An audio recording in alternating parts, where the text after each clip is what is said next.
देखेंगे कि link building क्या होती है, बैकलिंक का पर्पस क्या होता है, इनकी कौन-कौन सी टाइप्स होती है और जो कंपेटिटर है उनको हम किस तरह रिसर्च करते हैं और उनकी रिसर्च से हमें क्या फ़ायदा पहुँच सकता है।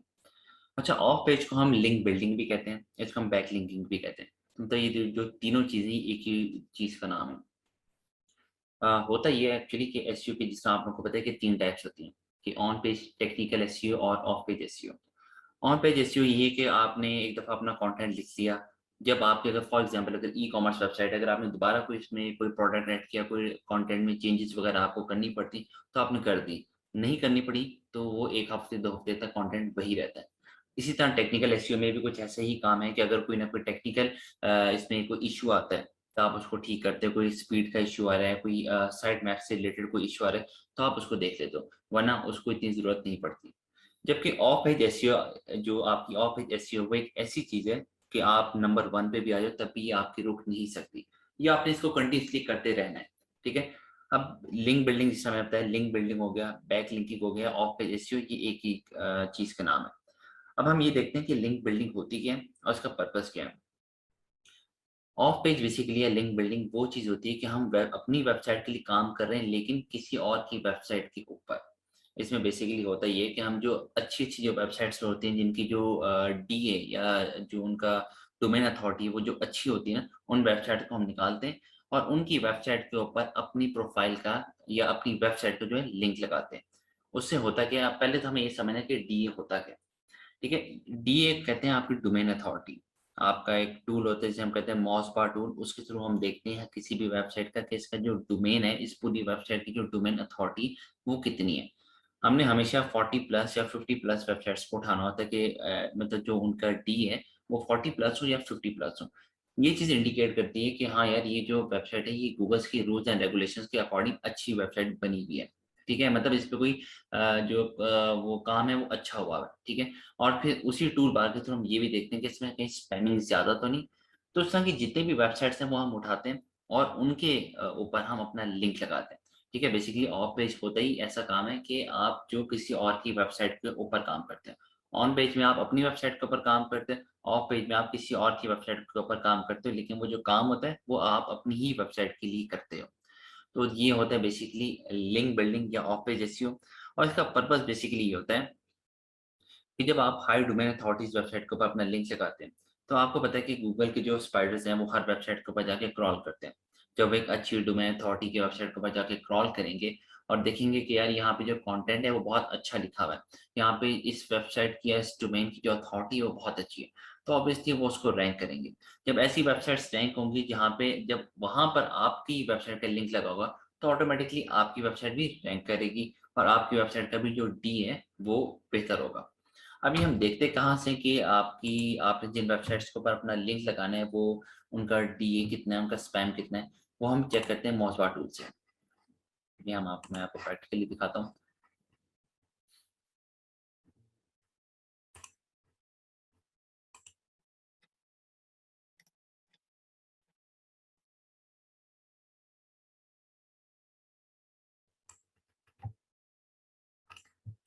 ओके, यहाँ पे मैंने मोज़बार टूल की एक्सटेंशन की हुई है।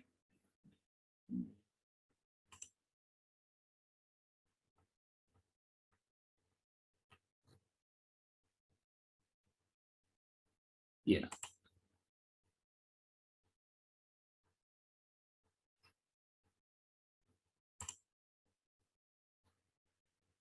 अभी देखिए जैसे ये फेसबुक खुली हुई, ठीक है?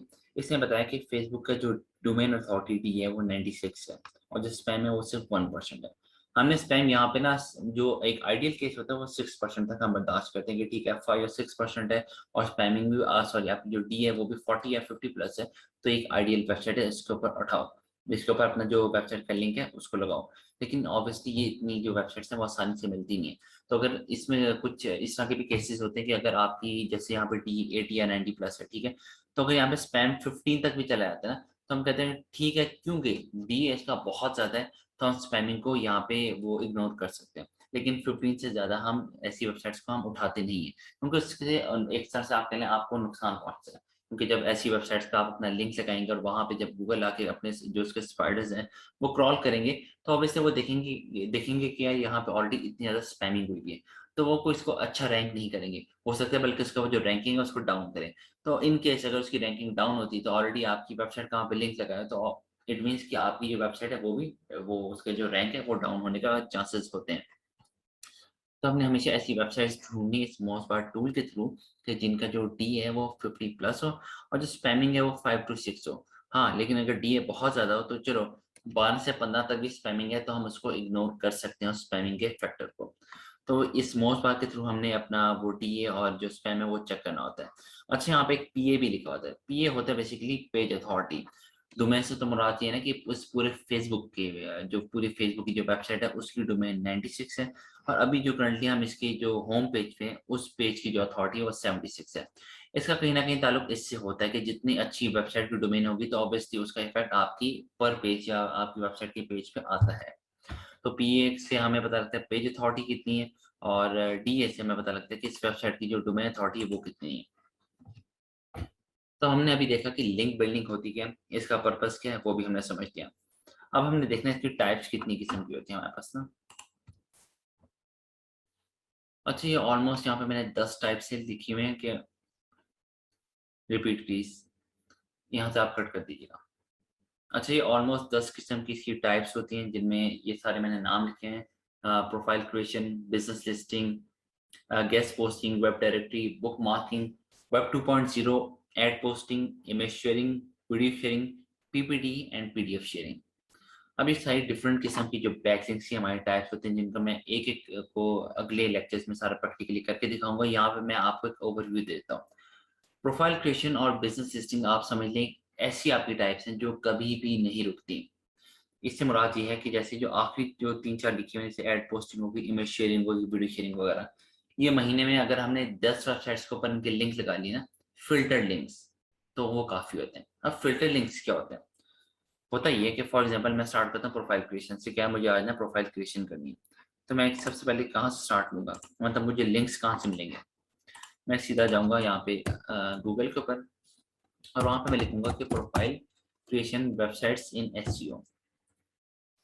ठीक है, ये मेरे पास कोई भी मैंने लिंक उठा लिया। हाँ, देखिए यहाँ मेंशन किया हुआ है कि हाई डीए एंड पीआर।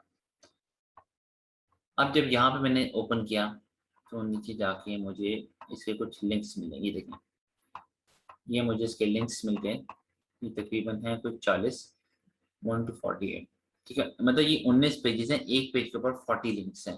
तो अब आप खुद हिसाब लगा लें कि एक ही वेबसाइट लिंक्स मतलब जो भी ये वाला जो मैंने लिंक खोला है, इसमें मुझे कितने 100 मतलब मुझे यहाँ से लिंक्स मिल रहे हैं, ठीक है? इन सारे लिंक्स को मैं यहाँ से कॉपी करूँगा और हमेशा आपने एक्सेल की एक फ़ाइल बना के रखनी है। जैसे अब आप 1 मिनट में इसको ऊपर कर लूँ। अब ये देखें, ये मेरी फ़ाइल बनी है एक्सेल की जिसमें मैंने सारी टाइप्स लिखी हैं। हर एक को मैंने कैटेगराइज़ किया हुआ है, ठीक है? कि ये वीडियो शेयरिंग के लिंक्स हैं मेरे, कि यहाँ पे मैं ये वाले मैंने लिंक्स निकाले हुए हैं गूगल से जो वीडियो शेयरिंग जिनके ऊपर मैं वीडियो शेयरिंग कर सकता हूँ, ठीक है? ये पीपीटी एंड पीडीएफ के शेयर के जो लिंक्स हैं वो मैंने अलग किए हैं। इमेज पोस्टिंग के लिंक्स मैंने अलग है। इसी तरह प्रोफाइल क्रिएशन के जो लिंक्स हैं वो मैंने अलग खोले हैं। अब मैंने अभी ये बात की थी फ़िल्टर्ड लिंक्स, ठीक है? फ़िल्टर्ड लिंक से मुराद क्या होता है? मैं आपको दिखाता हूँ। ये देखें। ये मैंने जैसे यहाँ पे प्रोफाइल क्रिएशन के कुछ लिंक्स निकाले हैं। अभी जो प्रैक्टिकल इशारा करके हर जो टाइप है वो मैं अलग लेक्चर्स में सारा दिखाऊँगा। अभी मैं आपको ओवरव्यू दे रहा हूँ, ठीक है? फॉर एग्ज़ाम्पल ये एक वेबसाइट थी, मैंने इसको ओपन किया, उसके ऊपर मैंने अपनी जो मेरी जो भी कंपनी थी उसका मैंने प्रोफाइल क्रिएट किया। फिर मैंने इसको चेक किया इनकॉग्निटो टैब के ऊपर कि क्या ये पब्लिक है या नहीं है, ठीक है? वो पब्लिक था तो मैंने यहाँ पे लिंक लगा दिया, ठीक है? इसका मतलब है ये फ़िल्टर्ड लिंक है कि यहाँ पे मेरा जो प्रोफाइल है वो क्रिएट भी होगी और वो पब्लिक को शो भी हो रही है, ठीक है? इसके अलावा और कौन-कौन से सिनेरियोज़ हो सकते हैं? ये देखिए जैसे नो साइन अप इश्यू, क्या मतलब मैंने इस वेबसाइट को खोला होगा वहाँ पे मुझे साइन अप की कोई ऑप्शन नहीं दिखाई दी। इसका मतलब उन्होंने रजिस्ट्रेशन या लॉगिन जो है इसको क्लोज़ किया हुआ है। उसको आप ये भी कह सकते हैं काइंड ऑफ पेड वेबसाइट, ठीक है? Sign up issue not public क्या मतलब यहाँ पे मेरी जो प्रोफाइल है वो बन गई लेकिन पब्लिक नहीं हो रही थी। इस तरह के आपको डिफरेंट इश्यूज़ आ सकते हैं, ठीक है? तो ये पेड, यहाँ पे मैंने पेड लिखा हुआ है। क्या मतलब फ़िल्टर्ड लिंक्स वो होते हैं जहाँ पे मेरा लिंक भी लग जाए, जहाँ पे मेरी प्रोफाइल भी क्रिएट हो जाए और वो पब्लिक भी हो जाए। तो उसको हम कहते हैं फ़िल्टर्ड लिंक्स, ठीक है? तो शुरू में ये होता है कि जो भी बंदा नया-नया जो ऑफ़िस एसईओ की जॉब स्टार्ट करते हैं, तो उसको शुरू में ये लगता है कि यार मैं तो कुछ कर ही नहीं रहा हूँ। उसकी वजह ये है कि अगर वो पहले दिन प्रोफाइल क्रिएशन के ऊपर काम करता है और वो कोई 2 250-300 लिंक्स गूगल से निकाल के एक्सेल फाइल में कॉपी करता है और एक-एक पे काम करना जब स्टार्ट करता है तो उनमें से मोस्टली जो वेबसाइट्स हैं वो उनको ऐसे ही मिलती है आपको कि जिनमें साइन अप का इश्यू आ रहा है, जिनमें वेबसाइट का ही एरर आ रहा है, वेबसाइट वो जो साइट है वो रीच ही नहीं हो रही, पेड आ रही है। तो उसको लगता है कि यार आपकी जो इनर सैटिस्फैक्शन है वो नहीं होती क्योंकि आपने कोई इम्प्लीमेंटेशन की नहीं होती। आप एक वेबसाइट खोले, साइन अप का इश्यू आ रहा है, क्लोज़ कर दिया। अगली वेबसाइट खोली, पेड है, साइन अप किया, फिर इश्यू नहीं आ रहा, मतलब ऑप्शन ही नहीं दे रहा वो साइन अप की, आपने इसको फिर क्लोज़ कर दिया। तीसरी वेबसाइट खोली, एरर 404 आ रहा है। फिर चौथी आपने वेबसाइट खोली, site can not be reached. तो इस तरह आप हर वेबसाइट को ओपन करें, क्लोज़ करें, मतलब प्रैक्टिकल इम्प्लीमेंटेशन आपकी कुछ हो ही नहीं रही क्योंकि 100 में से 5 या 10 आपकी ना वेबसाइट्स निकलती हैं जो आपकी फ़िल्टर्ड होती हैं। तो शुरू में मुझे भी ये लगता था कि यार मैं तो हर रोज़ अपना यहाँ पे ज़ाया करूँ, मैं कुछ कर ही नहीं रहा। तो ऑफ पेज का काम है वो कुछ इसी तरह का ही होता है कि उसमें मोस्टली छानबीन आपने ज़्यादा करनी पड़ती है, आपको मेहनत ज़्यादा करनी पड़ती है और जो प्रैक्टिकल एग्ज़ीक्यूशन है वो बनिस्बतन थोड़ी कम होती है। तो प्रोफाइल क्रिएशन और बिज़नेस लिस्टिंग वो है जो आपकी कभी नहीं रुकती। इनको हम अगर सोशल मीडिया मार्केटिंग की ज़बान में कहें तो इसे हम ब्रांड अवेयरनेस कहते हैं। प्रोफाइल क्रिएशन से बेसिकली होता ये है कि अगर मेरी कोई कंपनी abc.com, तो मैं हर वेबसाइट पे जाके, हर अच्छी वेबसाइट पे जाके मैं abc.com की प्रोफाइल बना रहा हूँ। क्या मतलब कहाँ कि गूगल जो मर्ज़ी वेबसाइट पे आ जाए वहाँ पे उसे abc.com नज़र आए। तो प्रोफाइल क्रिएशन हम बहुत ज़्यादा करते हैं। बिज़नेस लिस्टिंग, प्रोफाइल क्रिएशन हम लोग बहुत ज़्यादा करते हैं, बहुत ज़्यादा करते हैं। मतलब ये हमारी कभी भी नहीं रुकती। क्यों? क्योंकि हमारा मकसद ये होता है कि गूगल के जो स्पाइडर्स हैं वो जिस वेबसाइट पे जाके क्रॉल करें उन्हें हर जगह abc.com ज़रूर मिले। क्योंकि जितना ज़्यादा abc.com मिलेगा, उतना ज़्यादा गूगल की इंडेक्स और डिक्शनरी में सॉरी डायरेक्टरी में वो जो abc.com है, वो फ़ीड होती रहेगी कि यार abc.com कोई कंपनी है, कोई वेबसाइट है जो हर जगह उसके लिंक्स लगे हुए हैं। तो बिज़नेस लिस्टिंग, प्रोफाइल क्रिएशन हमने बहुत ज़्यादा करनी होती है। प्रोफाइल क्रिएशन में आपको नाम से ही पता लगा आप सिंपली एक प्रोफाइल क्रिएट करते हो और वहाँ पे हल्का-फुल्का अपनी प्रोफाइल की जो कंपनी है उसकी डिस्क्रिप्शन के बारे में बताते हो। बाज़ दफ़ा वो आपको वेबसाइट की लिंक की भी ऑप्शन दे रहा होता है। तो वहाँ पे आप अपनी वेबसाइट का लिंक भी लगा देते हैं। बिज़नेस लिस्टिंग में बेसिकली हम ये करते हैं कि हम अपनी वहाँ पे लोकेशन डालते हैं और ये बताते हैं कि जो हमारी जो बिज़नेस है उसकी कैटेगरी क्या है, उसकी नीश क्या है, हम लोग कौन-सी सर्विसेज़ प्रोवाइड करें, हम कौन-से प्रोडक्ट प्रोवाइड करें, अपना फ़ोन नंबर वगैरह हर चीज़ आप वहाँ पे अपनी वो क्या कहते हैं वहाँ पे उनको प्रोवाइड करते हैं। This is called business listing. फिर आप कहती हैं गेस्ट पोस्टिंग। अच्छा, इसमें आगे सारा जो काम आ जाता है वो आ जाता है कंटेंट का। गेस्ट पोस्टिंग हो गया या वेब 2.0 हो गया, बेसिकली ऐसी वेबसाइट्स हैं जहाँ पे आप अपनी जो वेबसाइट है उसका कंटेंट शेयर करते हैं। नहीं सॉरी बल्कि शेयर नहीं कहना चाहिए क्योंकि अच्छा ये भी आप ध्यान में रखिएगा कि जो मेरी वेबसाइट है उस पे जो एक दफ़ा मैंने कंटेंट लिख दिया है, वो मैं कहीं और शेयर नहीं कर सकता। उससे क्या है स्पैमिंग आएगी कि सेम कंटेंट शेयर हुआ हुआ है और गूगल को भी नहीं पता लगेगा कि इसमें ओरिजिनल कौन सा है, डुप्लीकेट कौन सा है, तो वो दोनों जगह पे स्पैमिंग क्रिएट करेगा। तो आपने कभी भी जो अपना कंटेंट है वो शेयर नहीं करना होता है। गेस्ट पोस्टिंग बेसिकली ऐसी वेबसाइट्स होती हैं जहाँ पे साइन अप की ऑप्शन नहीं आती। वो बेसिकली पेड ऑप्शंस होती हैं। आप वहाँ पे जाके उनसे रिक्वेस्ट करते हो कि हम आपकी जो वेबसाइट है उसके ऊपर एक ब्लॉग लिखना चाहते हैं, ठीक है? उसमें होता बेसिकली फिर ये है कि आपने ऑलमोस्ट 1000 प्लस वर्ड्स और बड़ा अच्छा-सा आपने ब्लॉग तस्वीरों के साथ लिखना होता है और उस ब्लॉग की जो बैक एंड पे जो लफ्ज़ों के अंदर आपने जो लिंक है, जो आप कह लें जो आपने लिंक लगाना है, वो अपनी वेबसाइट का लगाना है। तो वेब ये हो गया गेस्ट पोस्टिंग और एक होता है वेब 2.0 उसमें भी काम वैसा ही होता है लेकिन उसके लिए एक अलग वेबसाइट्स बनी हुई होती हैं। जैसे wix.com बनी हुई है, गूगल ब्लॉगर बनी हुई है कि वहाँ पे भी आप जाके ब्लॉग्स लिखते हैं लेकिन इनमें कुछ वेबसाइट आपको तस्वीरों की ऑप्शन देती, कुछ नहीं देती। जैसे जो ब्लॉगर गूगल की जो blogger.com है वो आपको तस्वीरों की ऑप्शन देती है, लेकिन जो विक्स है वो आपको तस्वीरों की पोस्ट करने की ऑप्शन नहीं देती।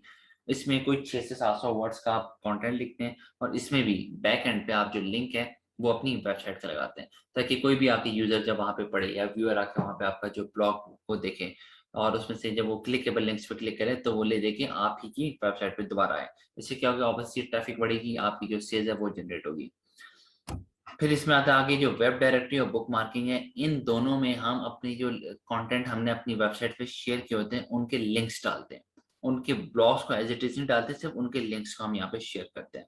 एड पोस्टिंग, इमेज शेयरिंग इस इन दोनों में क्या करते हैं हम जाके इमेज शेयरिंग में देखिए आपने इनमें से कोई भी टाइप को यूज़ करना है तो उसका जो सबसे पहला स्टेप है वो सेम है।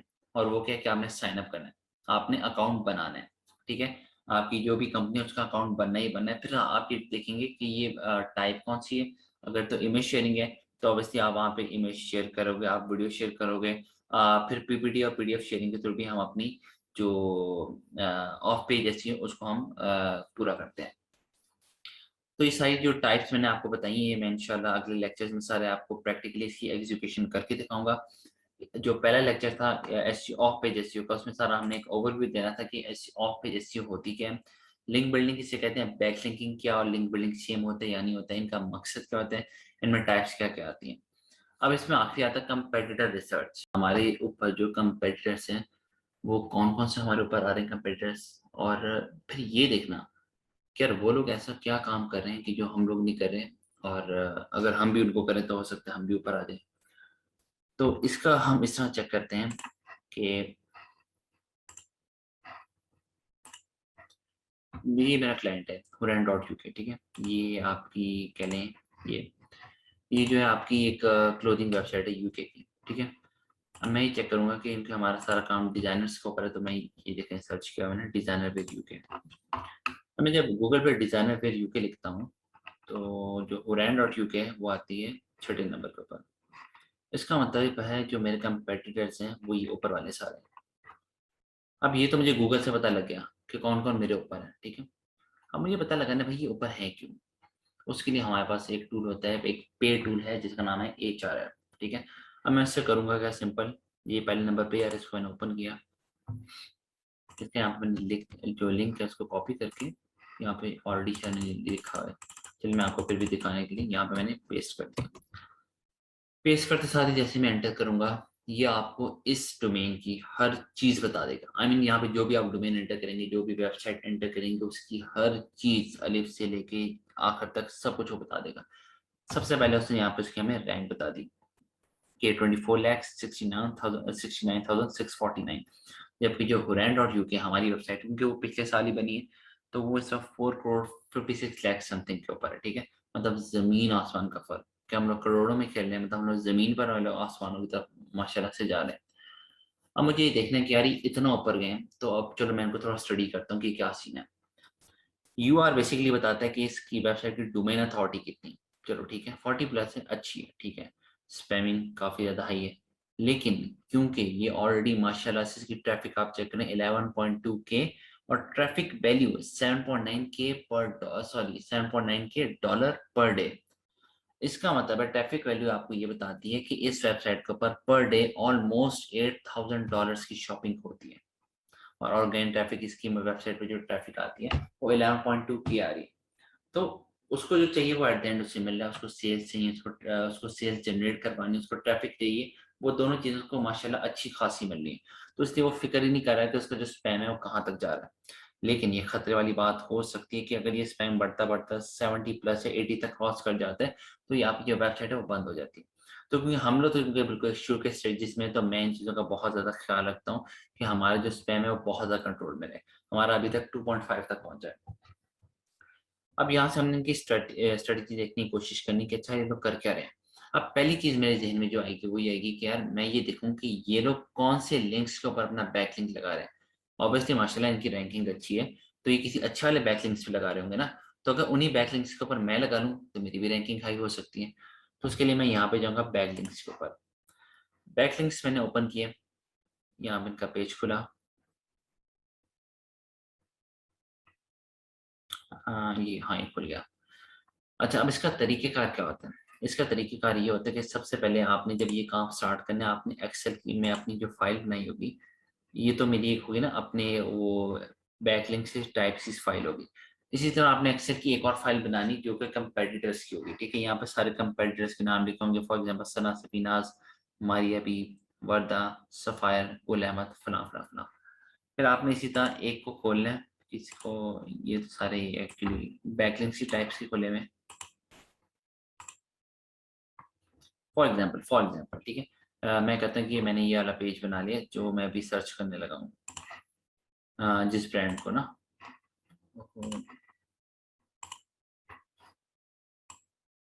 ये designerwear.co.uk, ठीक है।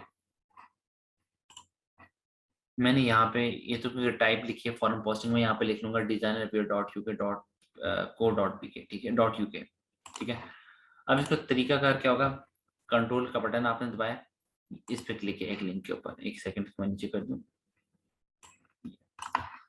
फिर दूसरे पे आपने क्लिक किया, एक और टैब खुला, फिर ये तीसरा, ये चौथा, ये पांचवा, इससे आपने एंड तक जाते हैं, सारों को क्लिक करते रहेंगे, कंट्रोल दबा के यहाँ पे टैब्स खुलते रहेंगे, ठीक है। ये देखना आपने कि इन्होंने कितने कितने बैकलिंक्स लगाए, कहाँ कहाँ तक पेजेस हैं, ये देखें 35 पेजेस हैं बैकलिंक्स के ऊपर, ठीक है। तो ये मैं आपको काम करने का बेसिकली तरीका बता रहा हूँ, ठीक है। नंबर 2, जहाँ पे लिखा होगा ना लॉस्ट लिंक रिमूव, इनको आपने नहीं ओपन करना। इसका मतलब है कि ये वाली वेबसाइट पे आपका फॉर द टाइमिंग तो हो सकता है लिंक लग जाए, लेकिन थोड़ी देर बाद जब गूगल आता होगा तो वो जो लिंक को है आपको लॉस कर देते हैं, रिमूव कर देते हैं। तो ऑलरेडी जब इनका रिमूव हुआ है लिंक, तो आप क्यों वहाँ पे अपना जो मेहनत है वो ज़ाया कर रहे हैं। तो यहाँ पे भी ये जिस तरह ये लिखा हुआ है लॉस्ट लिंक रिमूव, यहाँ पे आपने अपना लिंक नहीं लगाना। जब ये आप सारे खोल लें, फिर यहाँ पे सारों को बारी बारी इसको कंट्रोल सी, और फिर आपने एक्सेल की फाइल में इधर आके कंट्रोल वी करके लिंक्स यहाँ पे ये पूरी लिस्ट बनाते रहते हैं, ठीक है। फर्स्ट कर लेते हैं, मान लेते हैं कि अभी आपने जो लिंक्स निकाले पहले पेज के वो 100 थे, ठीक है, या 2 पेजेस के निकाले वो 100 थे। उनमें से जब आपने छानबीन करना स्टार्ट की तो उनमें से 80 ऐसे लिंक्स निकले जहाँ पे साइन अप की ऑप्शन आ ही नहीं रही थी। उससे आपको ये पता लग जाएगा कि अच्छा ये यहाँ पे इसका मतलब बेसिकली पेड वेबसाइट है, इसलिए आपको यहाँ पे साइन अप की ऑप्शन नहीं दी गई। तो यहाँ पे आपको थोड़ी सी स्ट्रेटजी का पता लग गया कि जो designerwear.co.uk है, वो ज्यादातर काम अपना 80% काम वो है पेड पे काम कर रही है, इसीलिए इनकी जो वेबसाइट की जो रैंकिंग है वो ऊपर जा रही है। फिर वहां से आप अपने साथ कंपैरिजन करेंगे, क्या हम तो सारा काम टोटली ऑर्गेनिक करें, तो शायद ये वजह है कि ये लोग 80% अपना काम पेड पे कर रहे हैं और बाकी ऑर्गेनिक करें, इसलिए हम लोग से काफी ज्यादा आ गए, ठीक है। एक सिनेरियो का ये। दूसरा सिनेरियो ये हो सकता है कि या यहाँ पर, अच्छा दूसरा सिनेरियो ये हो सकता है कि अगर यहाँ पे ये लिखा होता, ये ओवरव्यू पे आते हैं, बैकलिंक्स यहाँ पे लिखे हैं 7.54 के, ठीक है। अगर रेफरेंस डोमेन्स के आगे 646 के आगे के लिखा होता, तो मैं समझ आता भाई कि सारी गेम है ब्लॉक्स की। रेफरेंस डोमेन्स किसको रेफर करते हैं, ब्लॉक्स को, कि आपने कंटेंट कितना लिखा, आपने ब्लॉक्स कितने लिखे हुए हैं। 646 के का मतलब है कि इन्होंने यहाँ पे अन्य वाह ब्लॉक्स लिखे हुए हैं। अगर मैं फॉर एग्जांपल की बात करूँ, तो मैं ये समझ जाऊंगा फौरन देखते साथ ही कि अच्छा मुझे यही वाली स्ट्रेटेजी अपनानी, कि जहां मैं अगर दिन में एक कंटेंट लिखवा रहा था, मैं दिन में 3 3 कंटेंट अपनी वेबसाइट्स पे डालूं। क्यों? क्योंकि ये जो मेंस डिजाइनर क्लोथ्स है, या फिर सॉरी क्या नाम है, designerwear.co.uk है, इसने जो अपनी गेम उठाई हुई है वो ब्लॉग से थ्रू उठाई हुई है। बैक लिंकिंग इसकी नॉर्मल है जितनी हमारी है, लेकिन इसने यहाँ पे जो ब्लॉग्स हैं वो बहुत ज्यादा लिखे हुए हैं। तो अब मुझे भी अपना सारा फोकस ब्लॉग्स के ऊपर रखना है। क्यों? क्योंकि मैं करोड़ों में, वो लाखों में, वो मेरे से बहुत ज्यादा आगे हैं। तो ऑब्वियसली वो जो काम कर रहा होगा, मैं उसको एक इस तरह उस तरह से देख सकता हूँ कि हाँ मैं उसको आइडियलाइज कर सकता हूँ, कि मुझे वहां से एक अप्रोच मिल सकती है। तो यहाँ से आप अपनी एक स्ट्रेटजी बना सकते हैं कंपेटिटर्स को देख के, क्या ये लोग किस तरह का काम कर रहे हैं, कौन सी स्ट्रेटजी के अकॉर्डिंग काम कर रहे हैं, पेड काम कर रहे हैं, ऑर्गेनिक काम कर रहे हैं। कंपैरिजन कर सकते हैं कि इन्होंने कीवर्ड्स ऑर्गेनिक कितने रखे हुए हैं, ट्रैफिक इनके पास कितनी आ रही है, ये लोग पेड काम कितना कर रहे हैं, उसके ऊपर कितना कितना खर्च कर रहे हैं पैसा। तो मतलब आप यहाँ से हर किस्म की इनकी ना इन्फॉर्मेशन निकाल सकते हैं, इनके बैकलिंक्स क्या, इनके कीवर्ड्स क्या, इनकी ट्रैफिक, इनके ब्लॉग्स, पेजेस, हर चीज़ की आप इन्फॉर्मेशन यहाँ से निकाल सकते हैं। तो ये जो HRF है ये बहुत ही ज़बरदस्त किस्म का टूल है, ये बेसिकली लेकिन होता है पेड टूल है। तो आप इसको खरीद सकते हैं, और ये खरीदना बहुत ज़्यादा ज़रूरी है। अगर कोई भी अपना फ्रीलांसिंग का चाहे काम कर रहा हो, चाहे किसी ऑफिस में काम कर रहा हो, तो ऑर्गेनाइजेशन ने आपको इसका जो पासवर्ड है वो दिया हुआ होता है। तो इसके बगैर मैं समझता हूँ आपका गुजारा नहीं है, अगर आपने प्रॉपर वे में एसईओ करनी है। तो HRF का आप इस्तेमाल लाजमी बनाएं। तो ये था बेसिकली आज का एक ऑफ पेज एसईओ का लेक्चर, जिसमें हमने सारा ओवरव्यू दिया कि ऑफ पेज क्या होता है, लिंक बिल्डिंग किसे कहते हैं, back linking, link building, of page SEO, ये तीनों एक ही चीज़ के नाम है। इनका मकसद क्या होता है, इनकी टाइप्स क्या होती है, और कंपेटिटर रिसर्च जो है आपको कैसे कर सकते हैं। तो बाकी जो जितने भी आप हमने टाइप्स पढ़े, प्रोफाइल क्रिएशन से लेके आखिरी पीडीएफ एंड पीपीटी शेयरिंग, वो अब से अगले लेक्चर में सारे हम इनको एक एक टाइप को प्रैक्टिकली करके दिखाएंगे। तो मैं मिलता हूँ इंशाल्लाह आपसे नेक्स्ट लेक्चर में। Till that time take care and खुदा हाफिज।